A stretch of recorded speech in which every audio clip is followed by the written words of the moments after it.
안녕하세요. 저는 고려대학교 산업경영공학과 DSB 연구실에서 석사과정을 밟고 있는 허재혁입니다. 이번에 소개드릴 논문은 2015년 닙스에서 발표한 엔드-투-엔드 메모리 네트워크스입니다.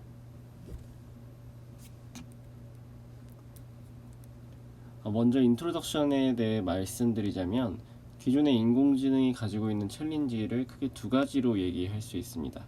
첫 번째는 퀘스천 앤서링 문제나 다른 태스크를 수행하기 위해 멀티플 컴퓨테이셔널 스텝을 어떻게 구성할지가 있고요. 두 번째로는 시퀀셜 데이터에서 길이가 길어짐에 따라 앞쪽의 내용을 함께 고려하기가 힘들다라는 롱텀 디펜던시 문제가 있습니다. 이번 논문에서는 이러한 점들을 극복하기 위해서 멀티플 컴퓨테이셔널 스텝을 가진 RNN 구조에 대해서 제안을 하고요. 여기서 멀티플 컴퓨테이셔널 스텝은 홉스라고 나타냅니다. 이번 논문에서 소개드릴 엔드-투-엔드 메모리 네트워크스는 같은 해 2015년 ICLR에서 발표된 메모리 네트워크스의 후속 연구입니다. 그래서 같은 연구실 선배님께서 리뷰해 주신 영상이 있으니 메모리 네트워크를 모르셨던 분이 계신다면 먼저 내용을 듣고 오시는 것을 저는 추천드립니다. 이전 메모리 네트워크에 대해서 어떤 내용이 있었고 그리고 어떤 내용이 있었는지 간략하게 말씀드리자면 기존에는 4개의 컴포넌트가 있었습니다. 그래서 이 4개의 컴포넌트가 오른쪽에 있는 파이프라인처럼 구성이 되어 있었고요. 중간에 있는 G 컴포넌트를 통해서 인풋에 대한 메모리를 업데이트를 하고 그리고 O 컴포넌트에 대해서 저장된 메모리를 입력값으로 들어온 질문과 비교하면서 유사한 질문을 찾고 답변을 예측하는 방식으로 구성이 되어 있었습니다. 하지만 이 모델의 문제점으로는 맥스 오퍼레이션이 중간중간에 적용되어 있기 때문에 백프로파게이션, 즉 역전파를 적용하기 어려웠다라는 그런 문제가 있었습니다. 그래서 이번에 소개드리는 엔드-투-엔드 메모리 네트워크스는 제목 그대로 학습을 엔드-투-엔드로 학습하게 만든 개선된 방법입니다. 엔드-투-엔드 메모리 네트워크는 이제 왼쪽에 있는 단일 레이어와 그리고 오른쪽에 있는 다중 레이어로 구성이 되어 있습니다. 여기서는 이제 세 개의 단일 레이어로 구성이 되어 있는 그림입니다. 단일 레이어에서 이전에 말씀드린 메모리 네트워크의 메모리가 어디에 구성되어 있냐면 빨간 메모리 박스 부분이 이제 메모리라고 볼 수 있습니다. 그래서 이전 메모리 네트워크의 차이라면 입력으로 들어간 질문, 그러니까 즉 쿼리에 대한 정보도 함께 고려해서 메모리를 업데이트 한다라는 그런 점입니다. 앞서 말씀드린 것처럼 단일 레이어는 오른쪽에 있는 그림처럼 각 레이어를 이어서 적용할 수 있고요. 그리고 이런 식으로 사용해서 기존 RNN 구조와 유사한 구조를 나타내고 있다고 볼 수 있습니다. 단일 레이어 구성에 대해서 이제 하나씩 소개를 해보도록 하겠습니다. 그래서 먼저 입력값으로는 스토리인 X와 질문, 그러니까 즉 쿼리인 Q가 들어가게 됩니다. 첫 번째로 스토리는 여러 개의 문장으로 구성이 되어 있고요. 그중 i번째를 기준으로 식을 풀어서 설명을 드리도록 하겠습니다. 그래서 먼저 xi에는 인베딩 매트릭스인 a가 사용되어서 각 단어에 대해 인베딩된 결과값인 mi를 얻게 됩니다. 정확히 말하자면 각 단어에 대해서 이제 인베딩을 하고 문장에 대한 인베딩은 한 문장 내에 인베딩된 모든 단어를 합한 결과값으로 나타내게 되는데요. 여기에 대해서는 예시를 통해서 말씀드리면 더 이해가 쉬울 것 같아서 예시를 따로 준비를 했습니다. 먼저 오른쪽 예시와 같이 i번째 스토리로 메리가 화장실에 갔다라는 문장이 들어왔습니다. 이 문장을 단어 단위로 나누고 그 다음에 이 단어들을 사전에 정의한 보캐블러리 통해서 단어마다 지정된 그런 인덱스 정보를 사용합니다. 또한 각 문장에 대한 벡터의 길이는 전체 스토리에서 가장 많은 단어를 가진 문장의 크기입니다. 그래서 만약에 해당 문장의 단어가 단어가 많은 문장보다 적은 경우에는 이 남은 부분에 사전에 정의한 패딩 인덱스를 입력을 합니다. 여기서 패딩 인덱스는 0으로 정의가 되어 있는 거고요. 그리고 다음으로 이제 각 단어는 지정된 인덱스 숫자에 맞게 원핫 인코딩으로 변환을 합니다. 그래서 이때 원하는 인코딩의 크기는 사전에 정의했던 보캐블러리의 크기입니다. 그래서 이렇게 원하는 인코딩으로 변환한 이유는 각 단어에 대해서 인베딩을 하기 위해 인베딩 매트릭스 A로부터 각 단어의 위치에 맞는 인베딩 값을 가져오기 위함입니다. 그래서 이제 인베딩 매트리스를 통해서 각 단어의 인베딩 값을 구했다면 이제 문장에 대한 인베딩을 표현하기 위해서 문장 내의 모든 인베딩 단어를 더해줍니다.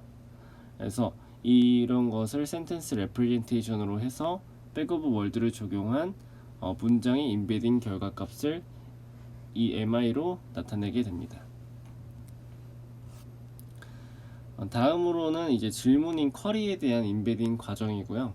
이 과정 또한 예시를 통해서 설명을 드리도록 하겠습니다.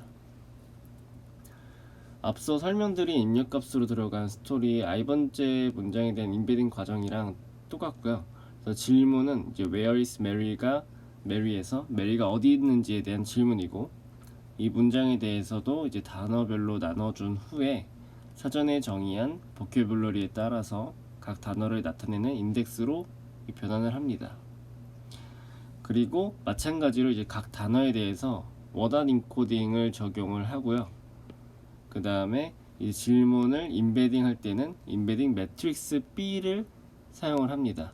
그래서 이전에 사용했던 스토리에 적용한 인베딩 매트릭스 A와는 다른 인베딩 B를 사용을 하고요.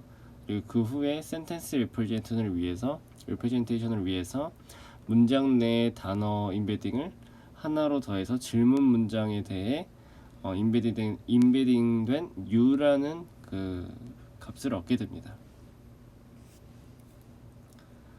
그 다음으로는 이제 앞서 구했었던 U와 질문에 대한 인베딩이죠. 그래서 그것과 인베딩된 스토리 문장을 내적을 해서 소프트맥스를 적용하고, 그다음에 메모리 안에 있는 각 문장마다의 이 P라는 값을 계산을 하게 됩니다. 그래서 이 P는 질문과 각 문장에 내적한 결과이기 때문에 질문과 문장이 그 내적된 결과값이 클수록 유사하고 그리고 작을수록 덜 유사하다라고 생각할 수 있습니다. 그래서 질문이 주어졌을 때 이 각 문장에 대한 중요도가 어느 정도인지를 나타내는 것이 이 P라고 볼 수 있습니다. 다음으로는 이제 입력값은 스토리 정보에 대해서 또 다른 인베딩 매트릭스 C를 통해 한 번 더 인베딩을 시켜주게 됩니다. 그런 후에 이전에 구했던 P, 가중치와 함께 앞서 구한 스토리에 대한 인베딩 값을 곱해주게 됩니다. 그래서 이 수식에 대한 의미로는 앞서 계산한 문장별 중요도랑 그걸 인베딩을 곱해서 해당 문장에 대한 인베딩 결과값을 얼마나 많은 정보를 남길지를 나타내게 됩니다. 그 다음으로 이제 중요도별 계산된 문장별 인베딩을 모두 더해주게 됩니다. 그럼 그 결과로는 해당 스토리에 대한 하나의 인베딩 결과를 얻게 되겠죠.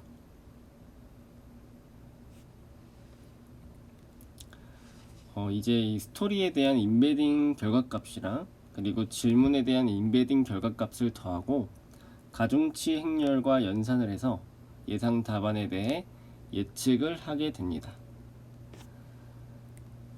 그래서 이때 예측된 결과값과 실제값과의 차이를 이제 크로스 엔트로피로 계산을 해서 로스를 계산하게 됩니다. 앞서 이제 설명드린 단일 레이어는 지금 보이는 그림과 같이 이제 세 개를 연달아서 적용을 할 수도 있고 더 많이 적용을 할 수도 있습니다. 그래서 이때 각 레이어의 입력값은 스토리는 각 레이어별로 그대로 이렇게 들어가게 되고요. 그 다음에 질문에 대한 값은 이전 결과값인 U와 O의 합으로 들어가게 됩니다. 그리고 각 레이어의 인베딩 매트릭스는 모두 이제 따로따로 생성을 하게 되는데요. 근데 이렇게 레이어를 추가로 이어 붙이다 보면 생기는 문제점이 컴플렉시티가 높아지게 되죠. 컴플렉시티가 높아져서 파라미터가 늘어나기 때문에 이런 점들을 이제 극복하기 위해서 두 가지 트릭에 대해 소개를 하는데요. 첫 번째로는 어제이선시라는 방법으로 임베딩 매트릭스를 이전 레이어에서 사용했던 거로 사용하는 방식입니다. 그래서 이런 방식으로 학습 파라미터를 줄이는 방식이 있고, 두 번째는 레이어 와이스라는 방법인데 각 레이어에 대한 레이어별로 임베딩 매트리스를 모두 동일한 것으로 사용을 하는 방법입니다. 그래서 이 레이어 와이스를 적용했을 때 전체적인 구조가 RNN 구조와 유사하다라고 볼 수 있습니다. 그리고 마지막에서 이 쿼리에 대한 임베딩 결과값에 h라는 가중치 행렬을 곱해서 리니어 매핑을 적용해 주게 됩니다.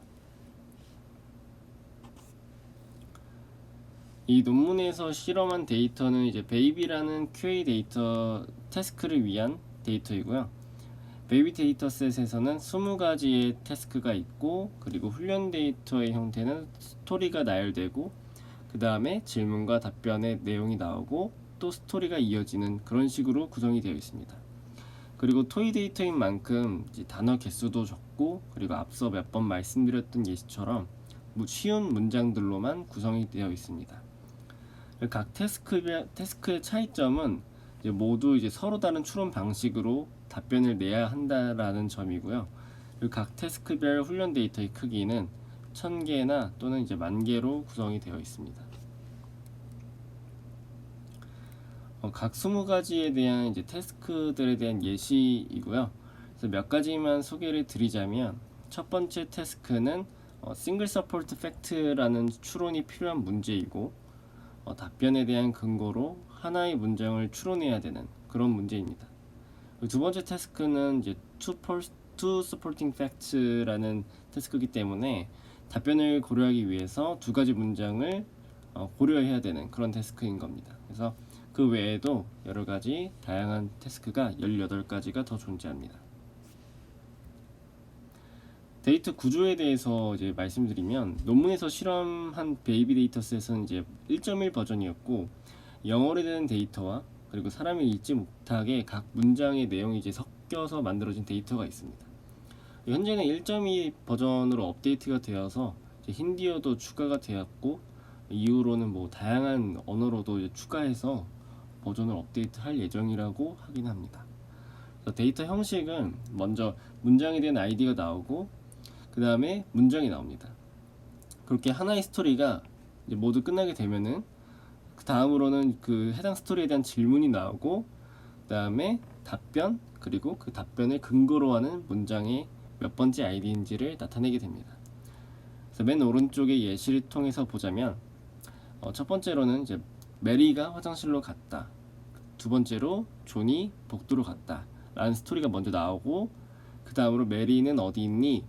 라고 물어보는 질문이 나온 다음에 답변으로는 화장실이라는 답변, 그리고 이 답변을 근거로 하는 아이디인 1이 나오게 됩니다. 실험에 앞서서 이제 모델을 여러 방면으로 실험하기 위해 여러 이제 방법들을 조합해서 적용을 하였는데요. 그래서 그 방법들 중에서 첫 번째로는 문장 표현에 대한 방법을 크게 두 가지로 나눴습니다. 그래서 처음은 앞서 사용했었던 백오브 월드 방식으로 이제 문장을 표현한 방법이고요. 그리고 두 번째는 포지션 인코딩이라는 방법을 적용을 합니다. 포지션 인코딩은 백오브 월드만 사용했을 때 각 문장에 대한 그 단어의 위치를 고려하지 못한다라는 그 단점이 있기 때문에 이런 단점을 보완하기 위해서 각 단어가 문장 내에서 어떤 위치에 있었는지 알려주기 위해 적용한 그런 방법입니다. 그리고 두 번째는 템포럴 인코딩이라는 방법이고요.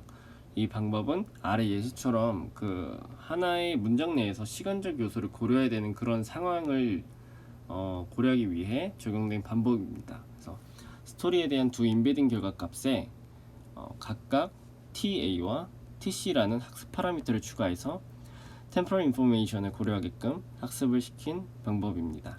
그리고 마지막은 랜덤 노이즈라는 방법이고요. 이 방법은 이제 앞서 적용했던 TA에 대해서 정교화를 하기 위해 적용한 방법이라고 얘기를 합니다. 그래서 스토리에 랜덤하게 10%만큼 빈 메모리를 나타내는 0 값으로 채우는 그런 방법입니다. 학습에 대한 내용에서 이제 알고 넘어가야 할 방법은 linear start라는 방법이고요. 이 방법은 이제 이전에 각 문장에 대한 가중치를 계산하기 위해서 적용했던 그 소프트맥스를 처음부터 적용하지 않고 학습 과정에서 밸리데이션에 대한 로스가 더 이상 줄지 않았을 때 그때 적용하게끔 했던 그런 학습 방법입니다. 그리고 위에서 소개한 방법들의 결과와 이제 비교를 하기 위해서 베이스라인을 크게 세 가지를 사용했는데요. 첫 번째로는 이제 메모리 뉴럴 네트워크인데 기존에 소개된 내용에서 더 개선된 그런 모델입니다. 그래서 먼저 어댑티브 메모리에 대해서 소개를 드리자면 오른쪽 빨간 박스의 내용처럼 기존 메모리 네트워크에서도 질문과 문장의 유사도를 계산하고 그리고 그 결과와 또 유사한 문장을 계산하는 멀티플 컴퓨테이션 스텝인 홉이 있는데 이 홉을 이보다 큰 값으로 사용하는 게 이제 여기서 말한 어댑티브 메모리였고요. 그 다음에 엔그램은 입력 값을 인베딩하는 이제 방법으로 이제 백오버 월드가 아니라 엔그램을 적용하겠다라는 그런 말이었습니다. 그리고 세 번째는 오른쪽 하단에 있는 빨간색 박스처럼 마지막 결과값을 계산할 때 간단한 이제 투 레이어 네트워크를 적용했다라는 내용이고 이 세 가지를 함께 사용한 메모리 뉴럴 네트워크가 첫 번째 베이스라인이었습니다. 두 번째로는 이제 기존 메모리 뉴럴 네트워크의 위클리 슈퍼바이스드 휴리스틱을 적용한 방법이라고 이제 논문에서 얘기를 하는데요. 학습 시에 어떤 문장이 관련이 있는지에 대한 서포팅 문장에 대한 레이블이 있는데 이 방법이 위클리 슈퍼바이스드인 이유는 이 문장에 대한 정답, 그 서포팅 팩트가 어떤 건지에 대한 정답을 주지 않았기 때문에 이 위클리 슈퍼바이스드라고 얘기를 합니다. 그래서 엔드투엔드 메모리 네트워크 또한 그 학습 시에 서포트맨 문장에 대한 정답을 주지 않기 때문에 그것을 비교해서 결과를 확인하기 위해서 이런 방법을 적용했습니다. 여기서 휴리스틱이라고 얘기하는 이유는 이 서포팅 팩트가 없는 대신에 첫 번째 메모리 홉은 질문 문장과 최소 한 개의 단어를 공유하도록 해야 됐고 그리고 두 번째 메모리 홉은 첫 번째 메모리 홉과 최소 한 개의 단어를 공유하게끔 학습이 됐기 때문에 휴리스틱이라고 얘기를 합니다. 마지막으로 이제 LS팀 또한 이제 서포팅 팩트에 대한 정보를 주지 않는 학습 방식으로 이제 위클리 슈퍼바이즈 휴리스틱이라고 얘기를 하고요. 위클리 슈퍼바이즈 방식으로 학습했다라고 얘기를 하고요.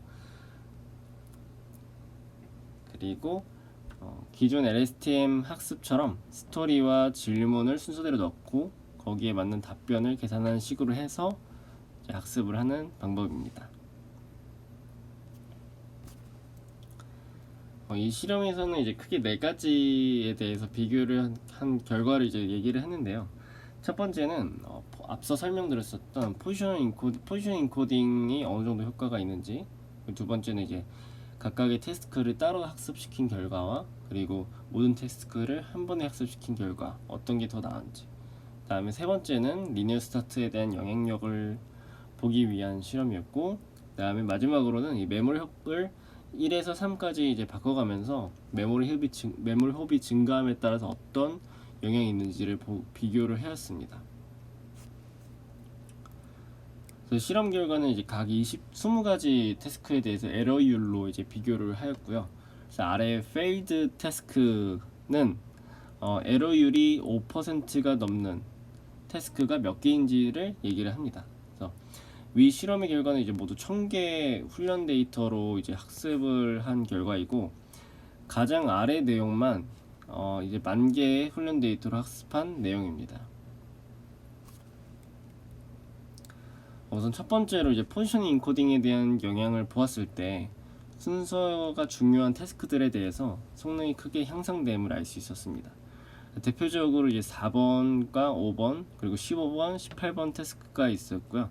4번 태스크 같은 경우는 이제 두 개의 문장 간의 관계를 고려해야 했던 태스크이고, 그리고 5번은 세 개의 문장 간의 관계를 고려해야 했던 태스크였습니다.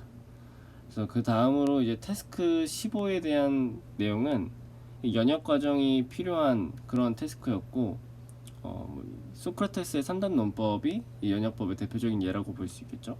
그래서 이 태스크의 경우에는 포지셔닝 코딩을 적용했을 때 모든 문제에 대해서 100% 정답률을 냈습니다. 그래서 성능이 엄청나게 향상되었다라는 것을 알 수 있었고, 다음으로는 18번 태스크는 사이즈에 대한 이제 추론 태스크였습니다. 그래서 예시에서 나타나듯이 그 각 물체에 대한 사이즈를 서로 비교하면서 추론해야 되는 그런 문제였습니다. 이 경우에도 순서가 중요했기 때문에 포지션 인코딩을 적용했을 때 성능이 이제 큰 폭수로 향상되게 되었음을 이제 알 수 있었습니다. 다음으로는 이제 모든 태스크를 한 번에 학습하는 게 도움이 되는지에 대한 비교였고요. 그래서 그 결과로는 이제 모든 태스크를 한 번에 학습하는 게 도움이 된다는 것을 쉽게 확인할 수 있었습니다. 그리고 리니어 스타트에 대한 효과를 이제 비교하는 실험이 또 있었고요. 이 방법은 16번째 이제 태스크와 같이 이제 다른 방법에서는 에러율이 이제 굉장히 높았었는데 리니어 스타트를 적용한 결과 거의 50%나 이제 에러율이 떨어지게 되는 그런 성능 향상이 있었습니다. 그래서 이것을 보았을 때 이 리니어 스타트가 어떤 로컬 미니마를 벗어나게 하는데 도움이 되었다라고 이제 논문에서는 그렇게 해석을 하고 있습니다. 마지막으로 홉의 크기에 따른 영향을 비교했을 때 확실히 홉이 커짐에 따라서 그 성능이 훨씬 더 좋아짐을 알 수 있었습니다. 그래서 추가적으로 이제 홉을 늘리는 게 어떻게 더 좋은 성능을 낼 수 있었는지 이제 확인은 한 실험이 있는데요. 각 레이어마다 중간에 소프트맥스의 결과값을 내었을 때 각 문장별 확률에 대한 정보가 그 서포팅 문장에 대한 정답 아이디에 대해서 잘 나타낼 수 있었기 때문에 그럴 수 있었다라고 얘기를 합니다. 그래서 여기서 이제 보듯이 이제 서포팅 팩트에 대한 문장이 두 가지였고, 첫 번째 홉에서 서포팅 팩트에 대해서 정확하게 하나 예측하고, 두 번째 홉에서 또 다른 서포팅 팩트에 대해서 잘 예측하고, 그리고 세 번째 홉도 마지막으로 첫 번째에서 본 것과 같이 똑같은 서포팅 팩트에 대해서 가중치를 잘 주는 모습을 볼 수 있었습니다. 엔드-투-엔드 메모리 네트워크에 대한 이제 모델을 이제 아래 GitHub 주소를 통해서 여기 슬라이드에 나타난 것처럼 이렇게 데모를 만들어 볼 수가 있고요. 그리고 지금까지 이제 긴 발표 들어주셔서 정말 감사드리고요. 궁금한 내용을 댓글로 달아주시면 성심성의껏 답변을 달도록 하겠습니다. 감사합니다.